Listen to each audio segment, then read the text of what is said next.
Welcome friend to my YouTube channel. आज का हमारा टॉपिक है anatomy and function of the nephron.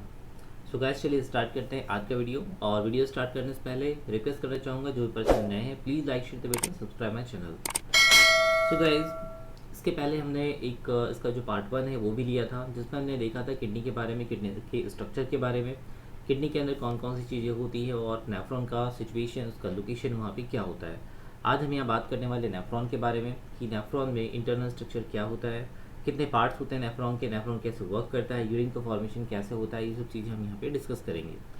तो चलिए स्टार्ट करते हैं। यदि हम देखें तो नेफ्रॉन जैसे कि हर ऑर्गन में एक फंक्शन यूनिट होता है। जैसे कि बात करते हैं ब्रेन की, तो ब्रेन की फंक्शनल यूनिट होती है न्यूरॉन, वैसे ही किडनी की फंक्शनल यूनिट होती है नेफ्रॉन, राइट। और करीब 1 मिलियन नेफ्रॉन्स या यूरिनिफेरस ट्यूब्यूल्स हम इसको कहते हैं, ये प्रेजेंट होते हैं किडनी के अंदर। हर किडनी में 8 से 18 पिरामिड्स होते हैं और उस पिरामिड के अंदर करीब 1 मिलियन यूरिनिफेरस ट्यूब्यूल्स या नेफ्रॉन यहाँ पे प्रेजेंट होते हैं। सबसे पहले हम बात कर लेते हैं इसके स्ट्रक्चर की। तो राइट साइड में आपको एक स्ट्रक्चर दिखाई दे रहा है, इसमें येलो कलर में यहाँ एक ट्यूब दिखाई दे रही है, ओके, जो ऊपर से थिक है और नीचे की तरफ यहाँ थिन है, अगेन ये थिक हो गई है और फिर एक यहाँ पे ये डक्ट है, ओके। सेंटर में यहाँ पे रेड कलर का आपको यहाँ पे कुछ दिखाई दे रहा है। ये रेड कलर का जो है ये है आपकी अफरेंट आर्ट्रियोल, ये है आपकी इफरेंट आर्ट्रियोल, राइट। ये पूरा का पूरा पार्ट जो होता है ये कहलाता है आपका बोमन्स कैप्सूल। बोमन्स कैप्सूल के बाद में ये जो आपका थिक पार्ट है ये कहलाता है प्रॉक्सिमल कॉन्वोलेटेड ट्यूब्यूल। प्रॉक्सिमल है मतलब पहले है, कॉन्वोलेट का मतलब होता है ट्विस्टेड है, ट्यूब्यूल है मतलब ट्यूब है, ओके। तो इसको हम शॉर्ट में कहते हैं पीसीटी। अब ये जो पीसीटी है आगे की तरफ बढ़ता है, मतलब ये नीचे की तरफ डिसेंड होता है, ओके, इट इज़ डिसेंडिंग। तो ये जो पूरा पार्ट होता है ये कहलाता है लूप ऑफ हेनले। तो लूप ऑफ हेनले का भी ये कौन सा पार्ट है, डिसेंडिंग लिम्ब है, ओके। तो हम इसको कहते हैं descending limb of loop of Henle. उसके बाद में ये पार्ट जो होता है असेंडिंग कहलाता है। असेंडिंग में भी 2 पार्ट है, ये थिन सेगमेंट है और ये थिक सेगमेंट है, किसका, लूप ऑफ हेनले का। अगेन हम जाते हैं ऊपर की तरफ, तो यहाँ पे ये जो पार्ट है इस कलेक्टिंग डक्ट से पहले का ये कहलाता है डिस्टल कॉन्वोल्यूटेड ट्यूब्यूल, राइट। ये जो पूरा पार्ट है it is distal convoluted tubule. और लास्ट में हम आते हैं कलेक्टिंग डक्ट में। तो कलेक्टिंग डक्ट जो होती है वो एक फाइनल डक्ट होती है जिसमें कि फाइनल यूरिन जो होता है यहाँ पे प्रेजेंट होता है, राइट। सेकेंड थिंग, यदि हम इसकी बात करते हैं ब्लड वेसल्स की, तो ये अफरेंट आर्ट्रियोल है जो इसके अंदर आ रहे हैं, राइट।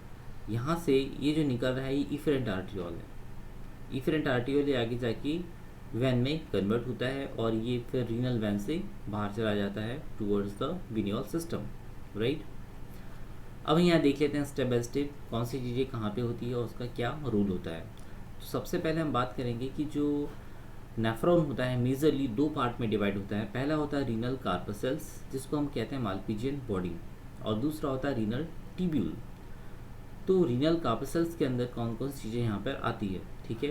तो ये जो पूरा पार्ट यहाँ पे आप देख रहे हो, ओके, ये पूरा रीनल कार्पसेल्स का पार्ट है जिसके अंदर यहाँ पर glomerulus, afferent arteriole, efferent arteriole और बोमन्स कैप्सूल, ओके, इतनी चीज़ें यहाँ पे प्रेजेंट है।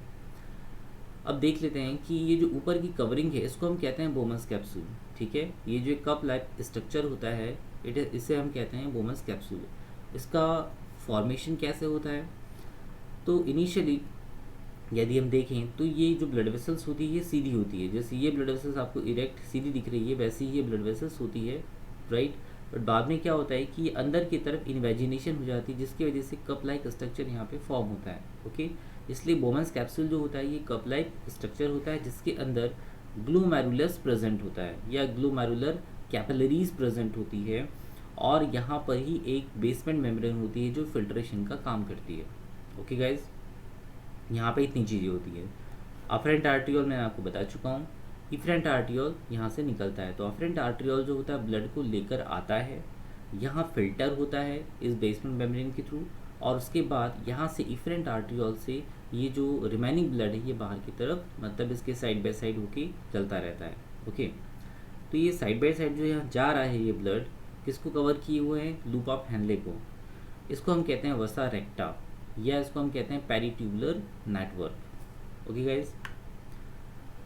सो ग्लोमेरुलस को और अच्छे से भी देखें थोड़ा डीप में इसका अल्ट्रा स्ट्रक्चर यदि देखते हैं तो उसमें 3 तरह की लेयर होती हैं। आउटर पैराइटल लेयर कहना चाहिए कि इसमें बहुत सारे होल्स होते हैं, ठीक है। यहाँ पे आप देखोगे ये नीचे की तरफ यहाँ जो ट्विस्ट होके आ रहा है, यहाँ बहुत सारे होल्स होते हैं, उसको बोलते हैं फेनेस्ट्रा, ठीक है। सेकेंड है middle basement membrane. Basement membrane जो होती है ये परमिएबल मेम्ब्रेन होती है, ओके। इसमें जो पोर्स होते हैं, इस पोर्स के थ्रू ये क्या करती है, परमिएट करती है, राइट। और फिर आता है इनर विसरल लेयर। विसरल का मतलब होता है बिल्कुल जो अंदर की तरफ प्रेजेंट होती है, ठीक है। इसी विसरल में यहाँ पे पोडोसाइट्स प्रेजेंट होती है। पोडोसाइट्स यहाँ पे इसकी सेल्स है, ठीक है। तो पोडोसाइट्स ये सेल्स प्रेजेंट होती है और यहाँ कुछ फिंगर लाइक ऐसे प्रोजेक्शंस प्रेजेंट हैं जिसको हम कहते हैं यहाँ पे पोडोसील्स, राइट। आगे हम बात करेंगे रीनल ट्यूब्यूल की। रीनल ट्यूब्यूल्स मतलब ट्यूब लाइक स्ट्रक्चर, और इस ट्यूब लाइक स्ट्रक्चर में PCT, loop of Henle, DCT और कलेक्टिंग डक्ट यहाँ पे आता है, राइट। पहले बात करते हैं पीसीटी की, प्रॉक्सिमल कॉन्वोल्यूटेड ट्यूब्यूल, जो आपको येलो कलर में यहाँ दिखाई दे रहा है, it is a proximal convoluted tubule. Bowman's capsule का जो नेक्स्ट पार्ट होता है, ठीक है, बिल्कुल close to the Bowman's capsule, it is called the PCT. इसके अंदर बहुत सारी छोटी छोटी माइक्रोवेलाइज प्रेजेंट होती है, लाइन बाय द माइक्रोवेलाइज, और यहाँ पर कुछ चीज़ों का रीएब्जॉर्प्शन होता है जिसको हम कहते हैं water, glucose, amino acid and electrolytes, ठीक है।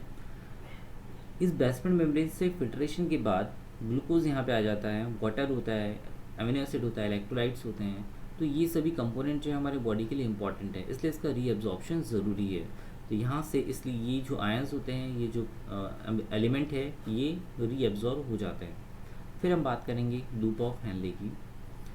लूप ऑफ हेनले आपको देख रहे हो, पहला इसका शेप कैसा है, यू शेप है, ठीक है। तो आपको याद करने में दिक्कत नहीं होगी। It is a U shape. कैसे बना होता है, तो डिसेंडिंग लिम्ब है इसके अंदर और एक असेंडिंग लिम्ब प्रेजेंट है, ठीक है। डिसेंडिंग लिम्ब जो होता है, यहाँ से वाटर जो होता है रीअब्सॉर्ब होता है, ठीक है। मतलब ये वाटर के लिए परमिएबल है, बट असेंडिंग जो होती है ये वाटर के लिए इम्परमिएबल है, यहाँ से कोई भी वाटर मॉलिक्यूल बाहर नहीं निकलता है, ठीक है।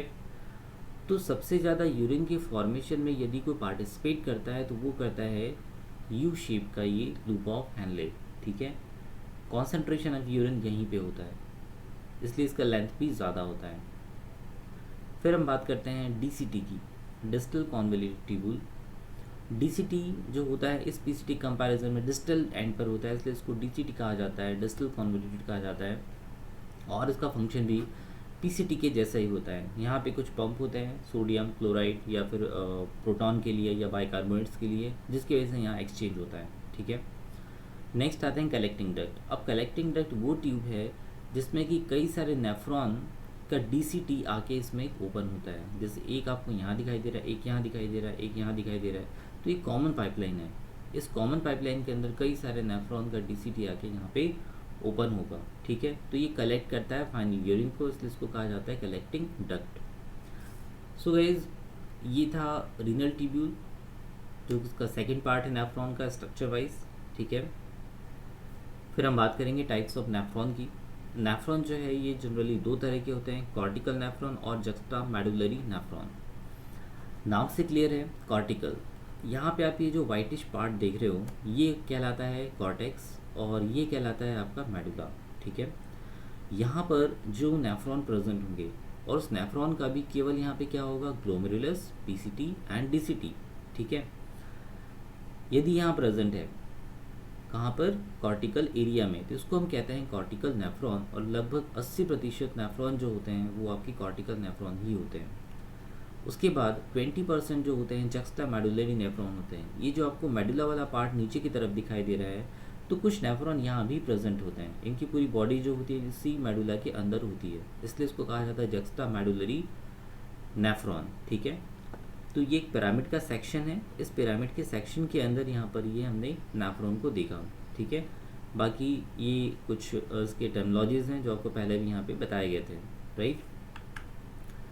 नेक्स्ट हम बात करते हैं अब physiology of urine formation. It is important part कि यूरिन फॉर्मेशन कैसे होता है।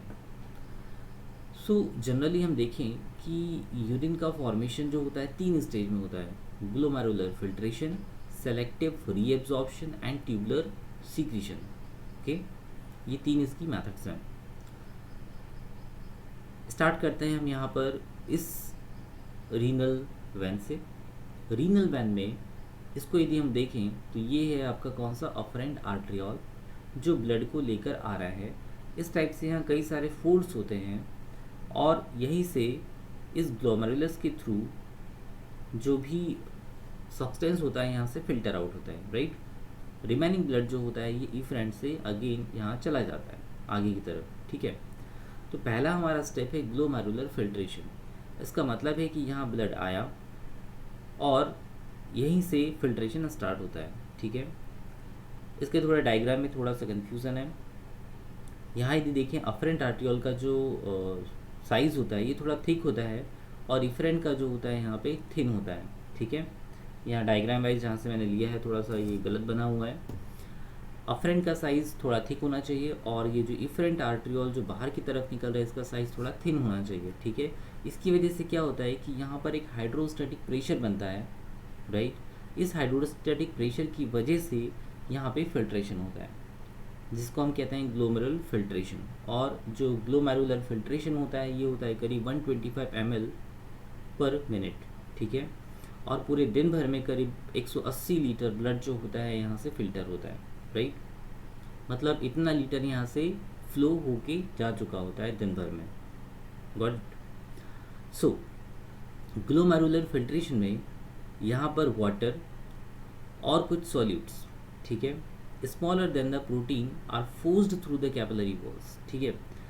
ये यहाँ जो आप देख रहे हैं फिल्टर मेम्ब्रेन लगी हुई है जिसको हम कहते हैं बेसमेंट मेम्ब्रेन, ठीक है।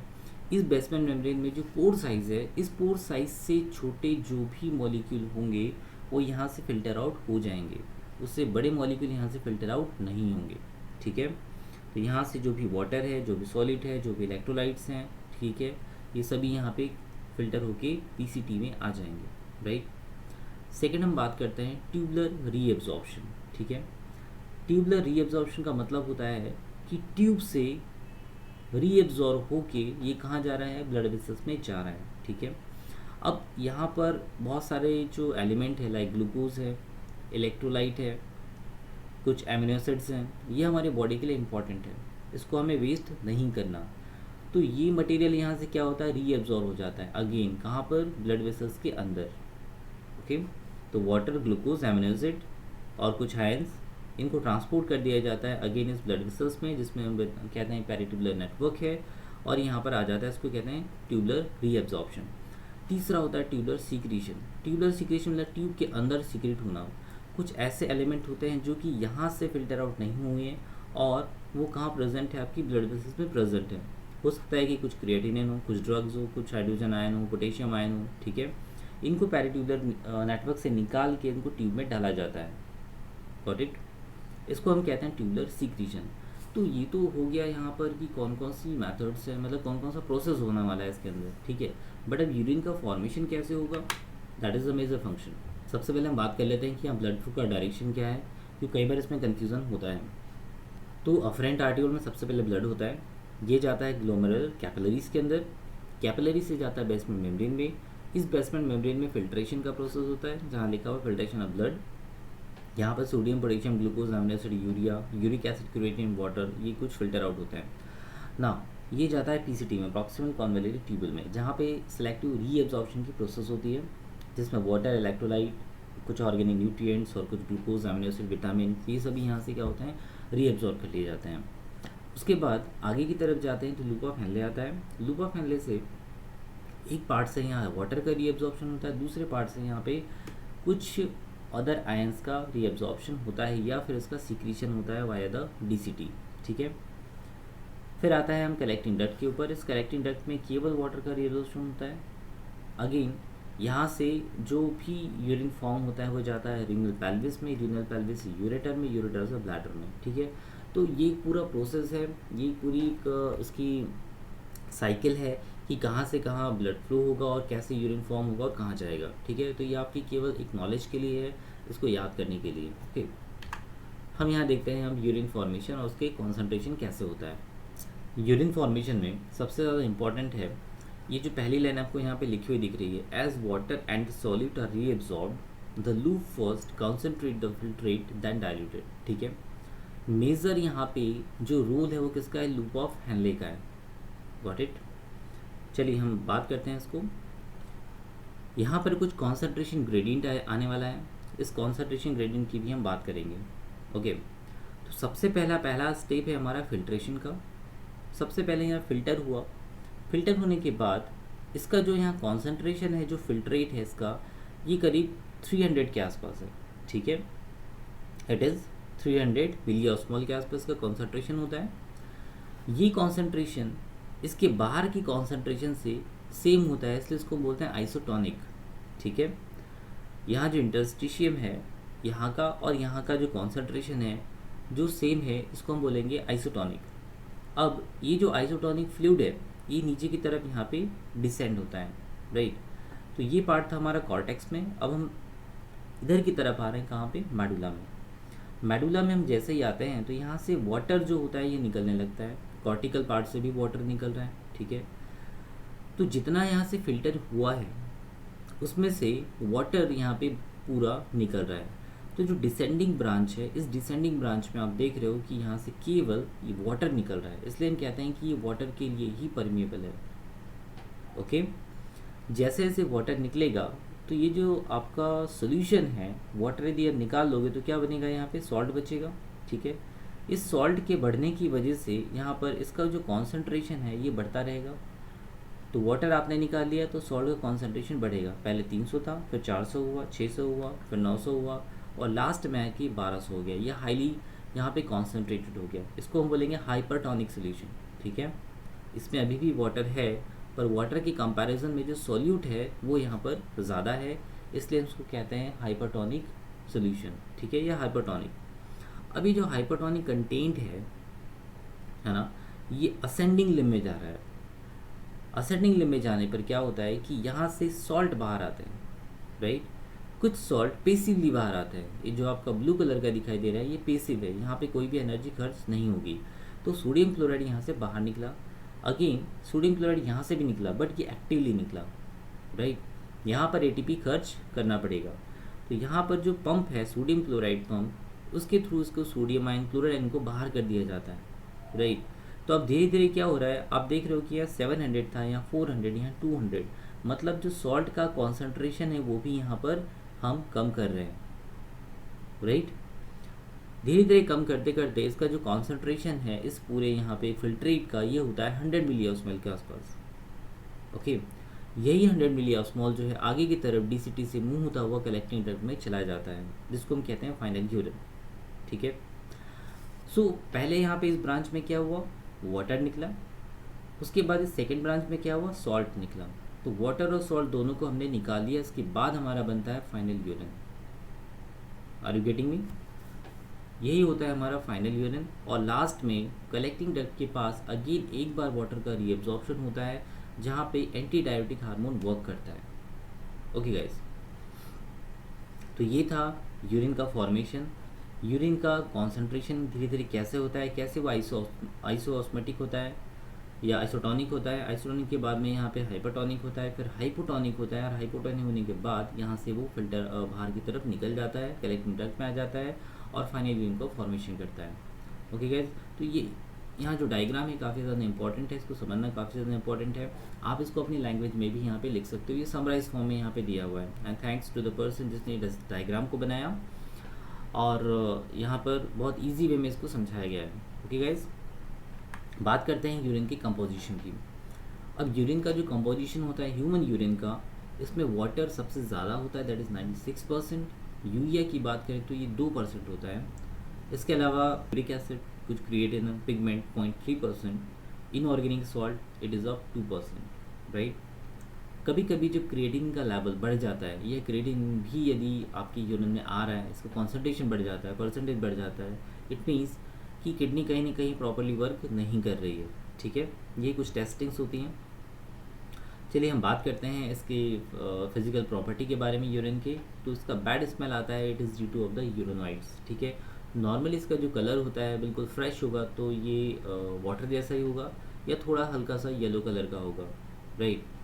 बट जैसे जैसे ये स्टेल होता जाता है, इसका कलर जो होता है ये येलो से थोड़ा सा हल्का ब्राउनिश की तरफ मूव ऑन होना शुरू हो जाता है, राइट। यदि कोई इन्फेक्शन होता है तो उसमें पस की सेल्स भी आने लगती है, या यदि कोई अंदर कहीं पे कट गया है, छिल गया है, ओके, तो यूरिन के थ्रू यहाँ पे आरबीसीज भी आएगी, ठीक है। मतलब इसका जो कलर है थोड़ा सा रेडिश होना शुरू हो जाता है, to depend on the condition, different conditions, right.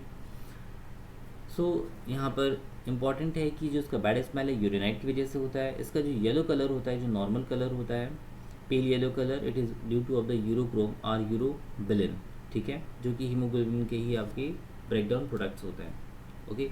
So guys, this is all about the nephron and urine formation and the urine composition. मिलते हैं नेक्स्ट टॉपिक के साथ में नेक्स्ट वीडियो में, तब तक थैंक यू, बाय बाय।